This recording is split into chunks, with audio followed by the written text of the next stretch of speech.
नमस्कार, मैं हूं उज्जवल सरकार और स्वागत है आपका यूएस के ग्लोबल पर। आज हम एक ऐसे मुद्दे पर बात करेंगे जो जापान जैसे शांत और व्यवस्थित देश में एक बड़ी हलचल पैदा कर रहा है।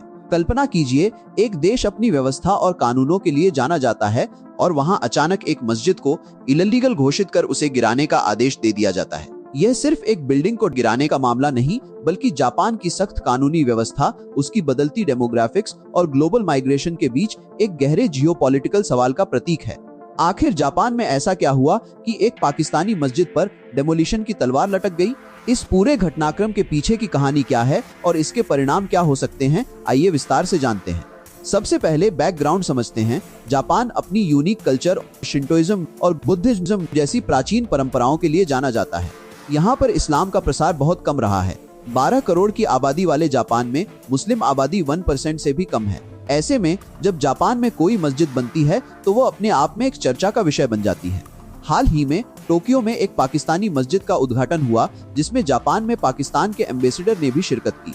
लेकिन कुछ ही समय बाद जापान सरकार ने इसे बिना परमिट के बनी अवैध इमारत घोषित कर दिया और इसे गिराने का आदेश दे दिया गया। जापान की मीडिया में इस खबर ने खूब सुर्खियां बटोरी। Japan orders demolition of mosque built without permits. यह हैरान करने वाला है, क्योंकि जापान में रूल ऑफ लॉ का पालन बहुत सख्ती से होता है। वहां कोई भी बिल्डिंग, चाहे वह घर हो या व्यावसायिक परिसर, बिना सही परमिट और निर्धारित नियमों का पालन किए नहीं बन सकती। जरा सी भी एनक्रोचमेंट जापान बर्दाश्त नहीं करता। अब बात करते हैं इस मुद्दे के एनालिसिस की। यह सिर्फ एक कानूनी पेच नहीं है, बल्कि इसके कई पहलू है। पहला पहलू है जापान की सख्त कानूनी व्यवस्था और लैंड यूज पॉलिसी। जापान में जमीन की कमी है और रियल एस्टेट बेहद महंगा है। हर इंच जमीन का इस्तेमाल बहुत सोच समझकर होता है। धार्मिक स्थलों के लिए भी यही नियम लागू होते हैं। ऐसे में बिना परमिशन और रिस्ट्रिक्टेड लैंड पर मस्जिद बनाना जापानी कानून का एक सीधा उल्लंघन है। पाकिस्तान सरकार ने बाद में इस मस्जिद से खुद को अलग कर लिया, पर यह घटना जापान की छवि पर सवाल खड़े कर रही है।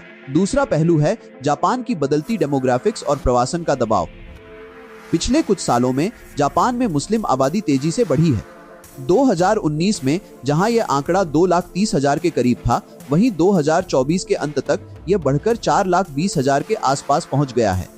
यह वृद्धि जापानियों के धर्मांतरण से नहीं, बल्कि पाकिस्तान, इंडोनेशिया और अफ्रीका जैसे देशों से आए प्रवासियों के कारण है। टोक्यो अब एक मल्टीकल्चरल इंटरनेशनल मेट्रोपॉलिटन सिटी बनता जा रहा है। जापान की मूल आबादी घट रही है और उसे अपनी अर्थव्यवस्था चलाने के लिए प्रवासियों की जरूरत है। ऐसे में यह एक जरूरी स्थिति है कि प्रवासियों के साथ उनके धार्मिक और सांस्कृतिक प्रतीक भी आएंगे। तीसरा पहलू है जापानी समाज में उभरता इमिग्रेशन और कल्चरल आइडेंटिटी का डिबेट। यह सिर्फ इस एक मस्जिद का मामला नहीं है। कुछ महीने पहले फुजीसावा में भी एक श्रीलंकाई बिजनेसमैन ने मस्जिद बनाने की कोशिश की थी, लेकिन उसे स्थानीय लोगों और नेताओं के कड़े विरोध का सामना करना पड़ा। पोस्टर लगाए गए थे जिन पर साफ लिखा था, फुजीसावा मॉस्क बंद करो, इमिग्रेशन रोको। यह सिर्फ जापान का नहीं, बल्कि पूरे ईस्ट एशिया जैसे साउथ कोरिया और ताइवान का एक बढ़ता हुआ इश्यू है। वहां एक परसेप्शन बन रहा है कि बाहर के लोग अपना कल्चर लेकर आएंगे, जिससे उनकी अपनी संस्कृति और पहचान को खतरा होगा। इस इस्लामोफोबिया कहें या कल्चरल प्रिजर्वेशन, यह एक संवेदनशील मुद्दा है। अब बात करते हैं इसके प्रभाव की। अगर जापान सरकार इस मस्जिद को डेमोलिश करती है तो इसके कई तरह के इम्पैक्ट हो सकते हैं। सबसे पहले यह मुस्लिम समुदाय की धार्मिक भावनाओं को ठेस पहुंचा सकता है, जिससे विरोध प्रदर्शन और फ्रिक्शन पैदा हो सकती है। दूसरा, मुस्लिम बहुल देश जापान पर इस मुद्दे को लेकर राजनयिक दबाव बना सकते हैं। यह सिर्फ स्थानीय कानून का मुद्दा नहीं रहेगा, बल्कि एक वैश्विक जियोपॉलिटिकल डिबेट का हिस्सा बन जाएगा। तीसरा, यह घटना जापान के भीतर इमिग्रेशन और मल्टीकल्चरलिज्म पर चल रही बहस को और तेज करेगी। जापान को अपनी घटती आबादी के लिए प्रवासियों की जरूरत है, लेकिन उन्हें अपनी सांस्कृतिक पहचान और व्यवस्था के साथ कैसे इंटीग्रेट किया जाए, यह एक बड़ी चुनौती है। मेरा मानना है कि आने वाले समय में जापान में मस्जिदों की संख्या बढ़ने वाली है।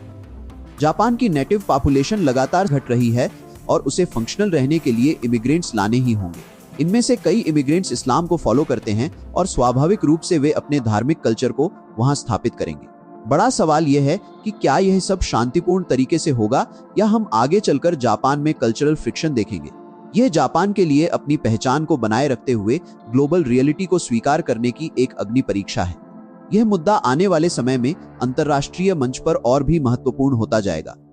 वीडियो पसंद आए तो लाइक करें, शेयर करें, चैनल को सब्सक्राइब करें। जय हिंद,